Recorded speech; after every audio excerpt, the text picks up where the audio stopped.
my name is Kristina and this is Kristin Craves Book. This is going to be start of a series I'm going to try and do throughout December where I talk about all of my most anticipated books for 2024 and break them into different categories. I'm thinking of doing, obviously this is romance, but it's going to be contemporary romance because I'm going to do a romantasy category.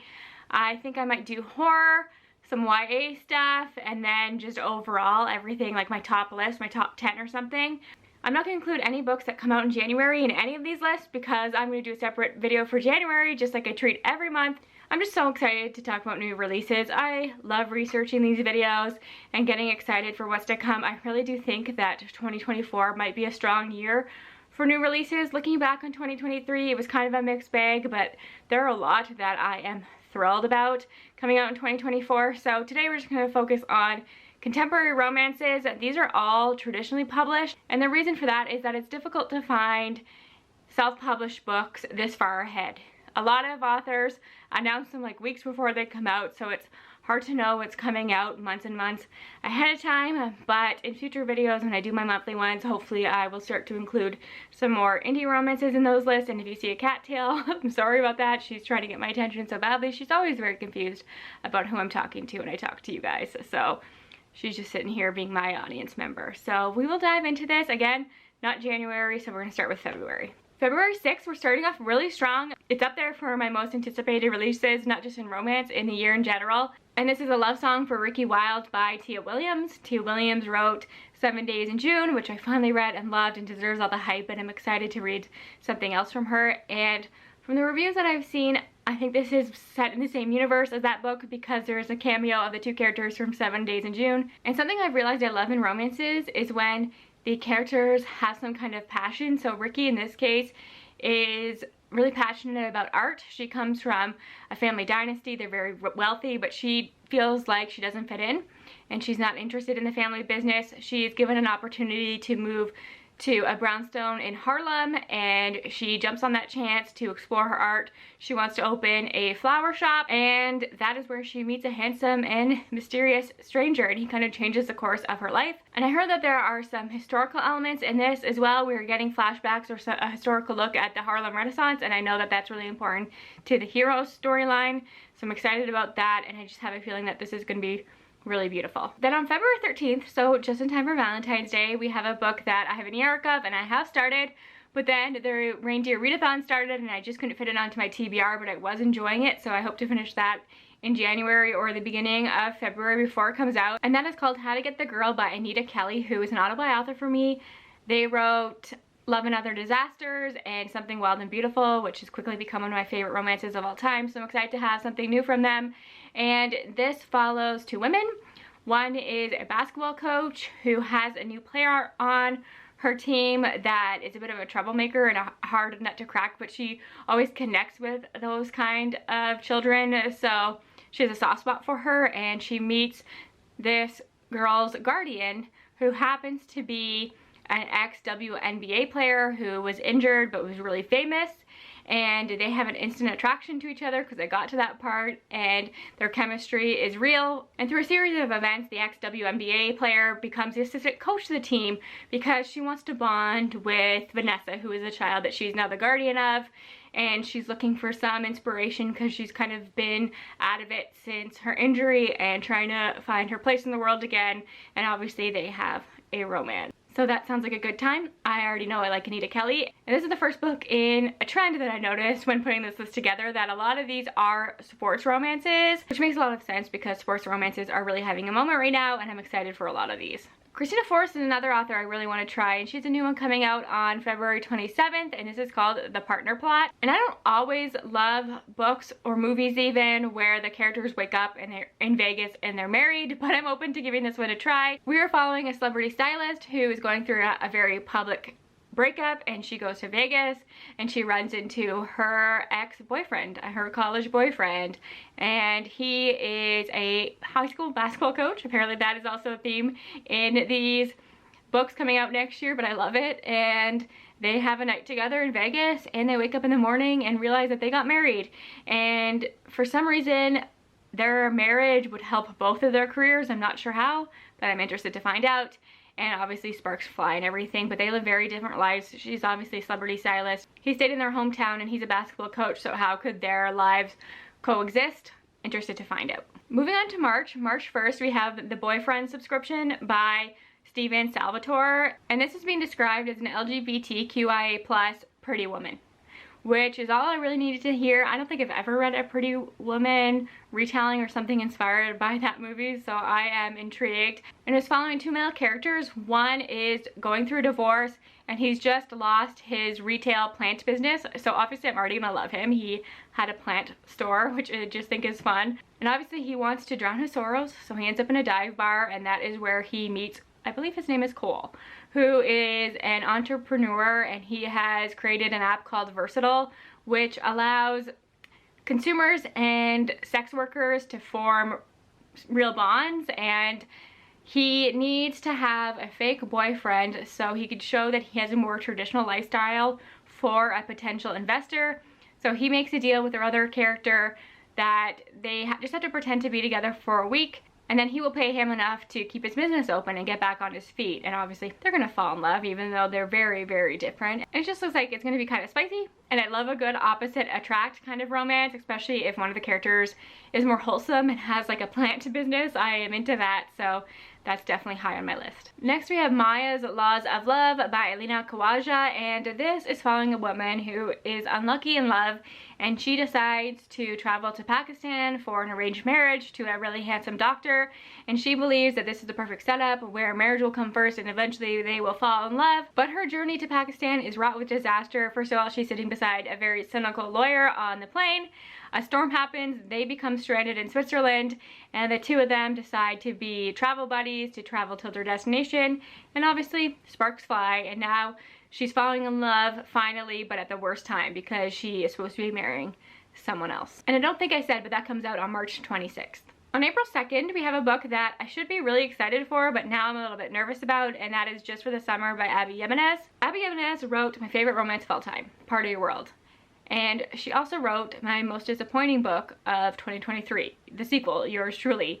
So now I'm torn about how excited to be about Just for the Summer, but it sounds like a fun concept. If you've watched that movie Good Luck Chuck back in the 2000s with Dane Cook, it's kind of that premise where our main character is cursed by a Reddit thread. Don't know how that happened, but we will see how I feel about that execution. And now every time he dates somebody and they break up, seconds later, that person meets their soulmate. He gets a DM from a woman who has the exact same problem, and they come up with a great idea to date each other, break up, and hopefully the curse cancels each other out. And in typical Abby Jimenez fashion, her stories always have some deeper themes in them.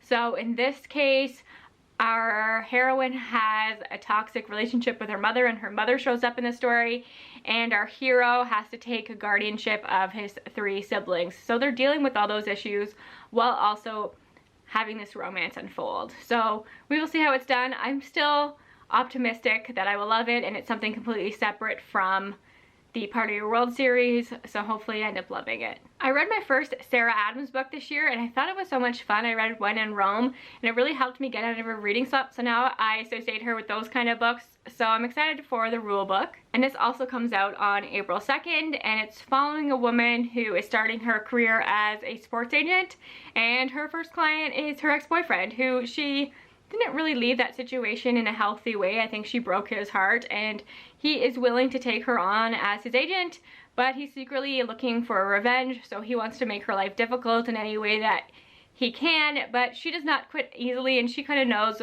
what is going on here. And then in a surprise twist of events, they end up in Vegas and they get married. So obviously that's obviously a theme in a couple of these books. We'll see how I feel about it, but I do think Sarah Adams is a fun author. Then we have The Prospects by KT Hoffman, obviously another sports romance, and this one comes out on April 9th. And in this case, we're following a minor league baseball team, and Jean in particular, who is the first openly trans player in professional baseball.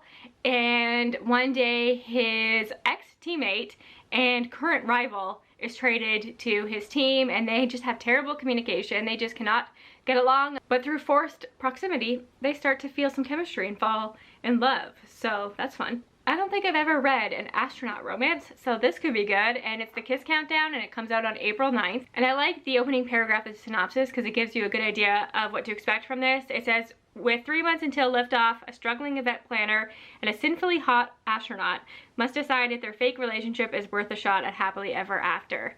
So our main character is a struggling event planner. She ends up at her favorite coffee shop where she runs into her ex-fiance and his new girlfriend, and on a whim she panics and she decides that she's going to pretend that her boyfriend is this astronaut who's somebody that she'd ran into in the coffee shop in the past and accidentally spilled coffee on. He goes with it for a price if she agrees to date him for 3 months leading up to liftoff, just to comfort his family. I think they are worried about him. And then she can live rent-free in his house, save money, and start her business up. Sounds fun. I love fake dating. I'm into a hot astronaut, so looking forward to it. On April 30th, we have Truly Madly Deeply by Alexandra Bellefleur, who wrote the fiance farce, which I liked but didn't love because I think that their relationship was almost too healthy for me, that it was boring, which says a lot about me. I kind of wanted there to be more conflict. But this sounds like there might be some more tension and banter than in that other book.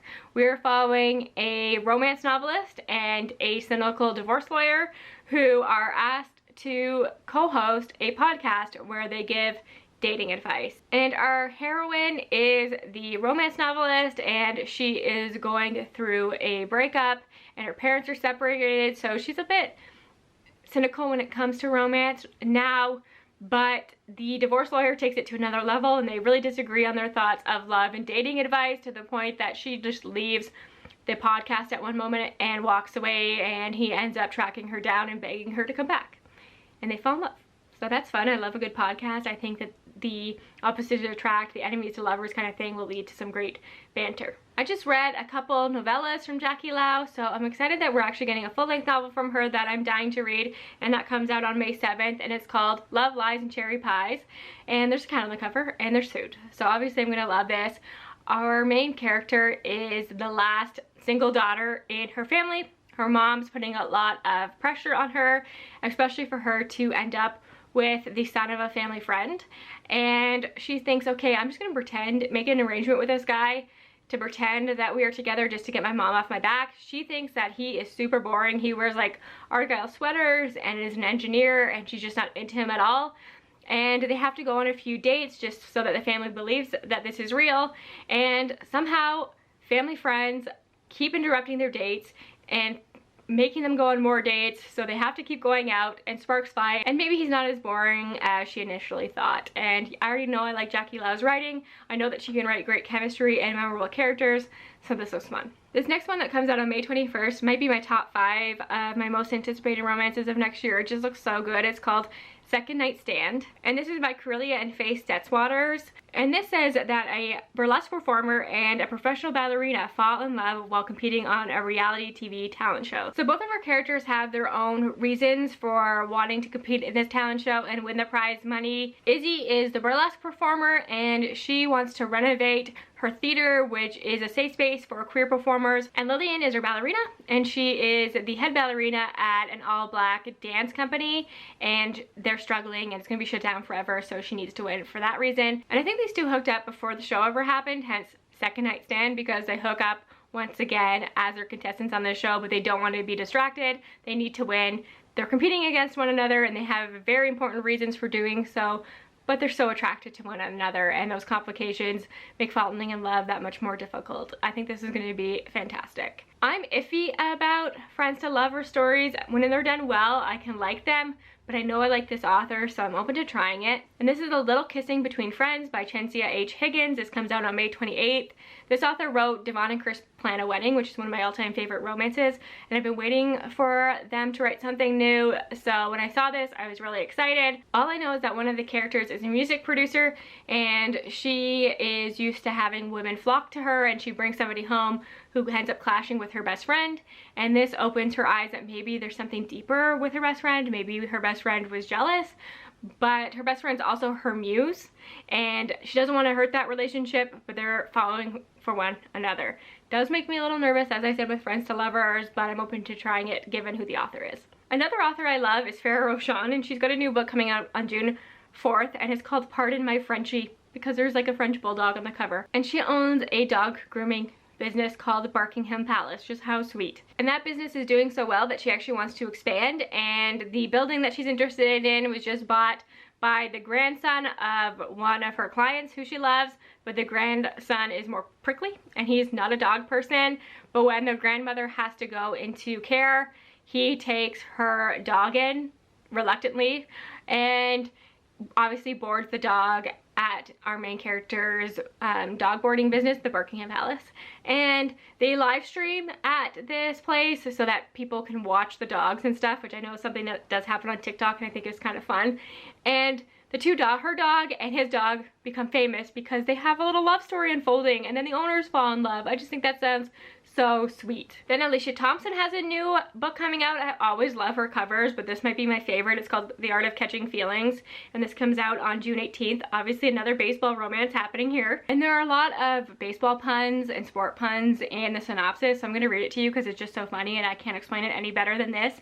A professional baseball player and his heckler prove that true love is worth going to bat for. So obviously in this story, we're following a professional baseball player. He is heckled one day, and for some reason this really affects him, and his heckler feels bad, slides into his DMs to apologize, but he doesn't realize that it's the heckler that's apologizing. He just thinks that this is somebody that feels bad for him, and he doesn't normally respond to fans, but he's drawn to do that in this case, and they have a romance, and she's keeping this secret. Now that might not work for me when one character's keeping a secret like that, especially early on in the relationship. I struggle with that, but if it's done in a fun, campy way, I could get into it. We will just see how I feel. I've been waiting for this next book because I loved Fake It to Bake It by Jamie Wesley, and we're finally getting another book in that series, a companion book, and this is called A Legend in the Baking, of course, and comes out on July 2nd. So the setup of the first book is that there's 3 of these professional football players who love baking, and they open this cupcake store. So we see some of that play out in the first one, and this one is following another one of the trio, and he's more silent, but he does like to bake the cupcakes, and he goes on a social media rant talking about how female bakers are the backbone of the industry, and this goes viral, and obviously he becomes really popular from this, and they decide to capitalize on that popularity, and it becomes a brother's best friend's romance because they hire one of the other guys' younger sisters who's like a social media marketer to take this on, and they fall in love. So baking, brother's best friend, football, I'm into it. This next one comes out on August 9th. We don't have a full synopsis, we don't have a cover, but it's by Talia Hibbert, and it's a Pride and Prejudice retelling. Is there anything better than that? 2 of my favorite things, Talia Hibbert and Pride and Prejudice. It's called Skybriar from the research that I have done, and all it says is that it's a new series of contemporary Austen-inspired rom-coms from the brilliant Talia Hibbert. And I looked through some of her old tweets, and she said the first one's Pride and Prejudice, but we're getting a series of these. I'm just so excited. I was blown away when I saw that. Like, perfect. I cannot wait. And the last but not least is another one that comes out on August 6th that we do have a cover for.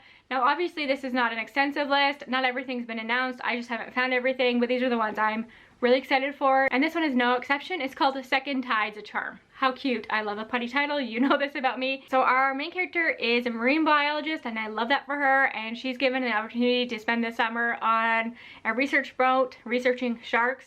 And who happens to own the boat that she's on? Her ex-boyfriend, of course. Hence, Second Tide's a Charm. It's a second chance romance. Set on the sea, surrounded by and researching sharks. What else do you need to know? That sounds fantastic. So that is it for me. I know that is a lot. Let me know if I missed any that you're really excited for, if I brought any to your attention, or which ones were already on your TBR. Let's talk. And I cannot wait for all of the amazing 2024 releases that are coming out next year. And I'll talk to you again soon. Thanks for your support. Bye for now.